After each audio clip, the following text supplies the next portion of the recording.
Mega Allu కుటుంబాల మధ్య వివాదం మరింత ముదురుతోందా అంటే అలాంటి సంకేతాలే కనిపిస్తూ వస్తూ ఉన్నాయి. పిఠాపురంలో మెగా కుటుంబం అంతా పవన్కు మద్దతుగా ప్రచారం చేస్తే బన్నీ మాత్రం నంద్యాల వెళ్లి వైసీపీ అభ్యర్థి శిల్పా రవిచంద్ర కిషోర్ రెడ్డికి ప్రచారం చేశారు.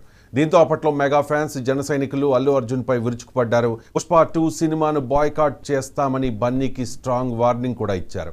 మెగా బ్రదర్ నాగబాబు కూడా మాతో ఉంటూ ప్రత్యర్థులకు పనిచేసేవాడు మావాడైనా పరాయి వాడే, మాతో నిలబడేవాడే పరాయి వాడైనా మావాడే అంటూ కూడా ఒక ట్వీట్ చేశారు. నాగబాబు చేసిన ట్వీట్తో అల్లు ఫ్యామిలీపై మెగా ఫ్యాన్స్ దాడి పీక్స్కి చేరుకుంది. చిరంజీవి ఎంట్రీతో నాగబాబు ఆ ట్వీట్ని డిలీట్ చేశారు. ఎన్నికలు పూర్తయ్యాయి, ఫలితాలు వచ్చాయి. 100% స్ట్రైక్ రేట్తో జనసేన అభ్యర్థులను గెలిపించుకోవడమే కాదు, కూటమి విజయంలో కేంద్రంలో మోదీ 3వసారి ప్రధాని కావడంలో కీ రోల్ పోషించారు పవన్ కళ్యాణ్. కానీ అల్లు అర్జున్ మద్దతిచ్చిన నంద్యాల వైసీపీ అభ్యర్థి శిల్పా రవిచంద్ర కిషోర్ రెడ్డి మాత్రం ఓడిపోయారు.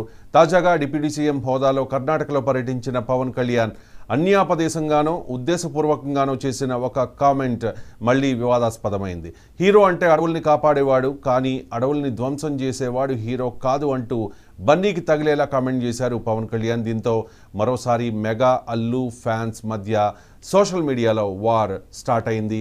అల్లు ఫ్యామిలీని మెగా ఫ్యామిలీని వేరుగా చూసేవారు కాదు ఫ్యాన్స్, కానీ అల్లు అరవింద్ అల్లు అర్జున్ వ్యవహార శైలితో ఈ గ్యాప్ ఏర్పడింది అనే ప్రచారం జరుగుతోంది. ఇంతకీ బన్నీకి